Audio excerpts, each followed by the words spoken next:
রমাদান মাসের মধ্যে একটা রাত আছে, যে রাতের নাম হচ্ছে লাইলাতুল কদর। আমি আশা করি আপনারা সবাই এই সূরাটা জানেন। বা'দা আউযু বিল্লাহি মিনাশ শাইতানির রাজিম, ইন্না আনজালনাহু ফি লাইলাতুল কদর। নিশ্চয়ই আমি কোরআনকে নাজিল করেছি লাইলাতুল কদরে, ভাগ্য রজনীতে। ওয়া মা আদরাকা মা লাইলাতুল কদর। হে নবী মুহাম্মদ সাল্লাল্লাহু আলাইহি ওয়াসাল্লাম, আপনি কি জানেন লাইলাতুল কদর কি জিনিস? লাইলাতুল কদরি খায়রুম মিন আলফি শাহর। লাইলাতুল কদর হচ্ছে হাজার মাসের চাইতে উত্তম। এখানে গাণিতিকভাবে ব্যাখ্যা করতে যাবেন না 1000 মাস সমান সমান কত বছর হয়, ব্যাপারটা এমন নয়। এখানে আধিক্য বোঝানো হয়েছে। হাজার হাজার মাস ইবাদত করলে যে নেকি হয়, এক রাত ইবাদত করলে সে নেকি হয়ে যাবে ইনশাআল্লাহ। এই রাতে কি হয়? স্পেশাল তানাজ্জালুল মালাইকাতু ওয়ার রূহ। এই মাসে আল্লাহর পক্ষ থেকে আল্লাহর ফেরেশতারা নেমে আসেন। কোথায় নেমে আসেন? পৃথিবীতে। তাদের সর্দার হিসেবে থাকেন জিবরাইল আলাইহিস সালাম। তানাজ্জালুল মালাইকাতু ওয়ার রূহু ফিহা বিইذনি রাব্বিহিম। আল্লাহর রবের আদেশে তারা এই কাজটা করেন। মিন কুল্লি আমর, প্রত্যেকটা বিষয়ের ফয়সালা হয় এই রাতে। আপনার আমার তাকদীর লেখা হয়েছে আসমান জমিন সৃষ্টির 50,000 বছর আগে।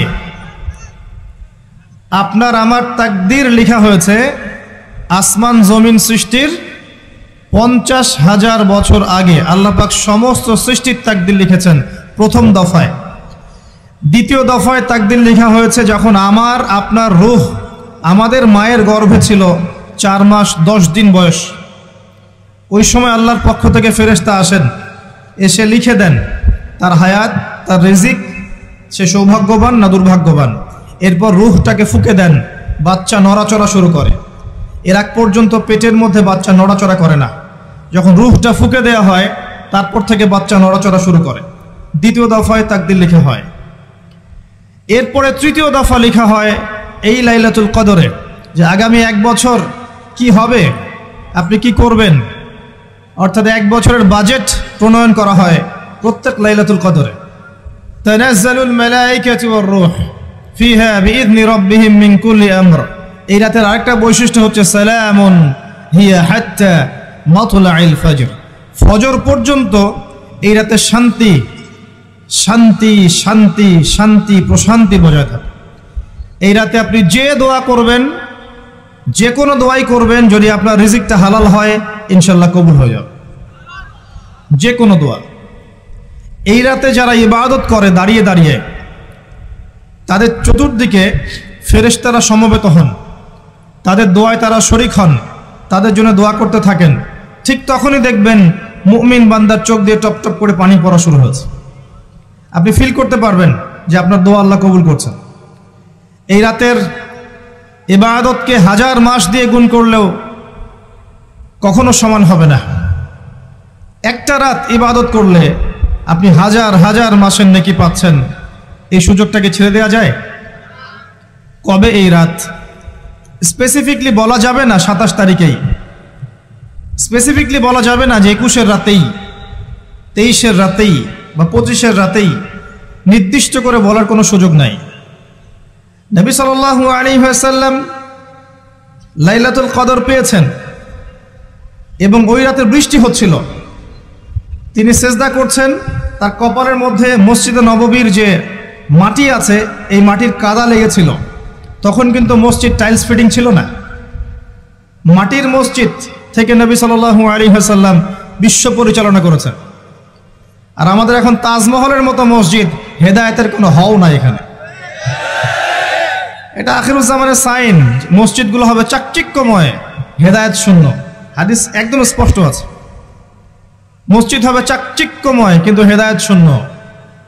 ইভেন দেখবেন নামাজ পড়ছে মুসল্লি, পাশে হৈ হুল্লো করছে। দিনের কথা আলোচনা হলে বা নামাজ পড়লে, কেউ কোরআন তেলাওয়াত করলে আদবের সাথে যে পাশে শোরগোল করতে হয় না, এটাও এখন বুঝাতে হয়।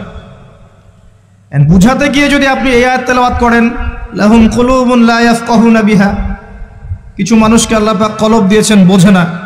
ওয়ালাহুম আযানুন লা ইয়াসমাউনা বিহা, কিছু মানুষকে আল্লাহ পাক কান দিয়েছেন শোনে না। ওয়ালাহুম আ'ইউনুন লা ইউবসিরুনা বিহা, কিছু মানুষকে আল্লাহ পাক চোখ দিয়েছেন দেখে না। উলাইকা কাল আনআম, এরা আনআমের মতো। বাল হুম আদাল, বরং তার চাইতেও নিকৃষ্ট। তখন কিছু মানুষের ইগোতে লেগে যায়। আচরণ কিন্তু এমনই। কোরআন যেখানে তেলাওয়াত করা হচ্ছে, নবীর হাদিসের কথা বলা হচ্ছে, সেখানে উঁচু স্বরে কথা বলা জায়েজ নেই। নামাজ পড়ছে একজন ব্যক্তি, সে আল্লাহর সাথে সরাসরি কথা বলছে, তার পাশে কথা বলা জায়েজ নেই। এমনকি নামাজরত ব্যক্তির পাশে কোরআন তেলাওয়াত করাও জায়েজ নেই। আমি কথা কি বুঝতে পারছেন? একজন ব্যক্তি নামাজে দাঁড়িয়েছে, আল্লাহর সাথে কথা বলছে, পাশে আপনি কোরআন তেলাওয়াত করতে পারবেন না জোরে জোরে। মনে মনে করতে হবে, করতে চাইলে মনে মনে করতে হবে। অনেক সময় মসজিদের ভিতরে দেখবেন নামাজ পড়া হচ্ছে, শোরগোল করছে।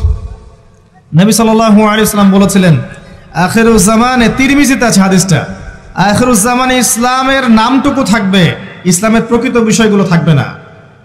কোরআনের মাসহাফ থাকবে, যে মাসহাফ, কোরআনের মাসহাফটা থাকবে, এর শিক্ষাগুলো থাকবে না। মসজিদগুলো হবে চাকচিক্যময়, কিন্তু মসজিদ হবে হেদায়েত শূন্য। আর চতুর্থ লাইনটা আরো ভয়ঙ্কর। 4 নম্বর লাইনে গিয়ে নবীজি বলেছেন সাল্লাল্লাহু আলাইহি ওয়াসাল্লাম, আসমানের নিচে জমিনের উপরে আল্লাহর সবচেয়ে নিকৃষ্ট সৃষ্টি হবেন এক শ্রেণীর আলেম, যাদের থেকে ফিতনা ছড়াবে এবং তাদের দিকেই ফিতনা ফিরে আসবে। তিরমিজির মধ্যে হাদিসটা আছে, যে কোনো আলেমকে জিজ্ঞাসা করে এটা কোন শ্রেণীর আলেম, এটা বোঝার জন্য আপনার পিএইচডি করার দরকার নাই।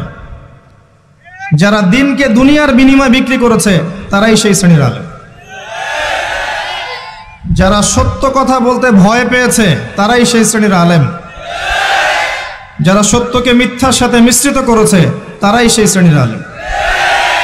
এবং যারা ইসলামের নামে উম্মাকে শতদা বিভক্ত করে দিয়েছে, এরাই সেই শ্রেণীর আলেম।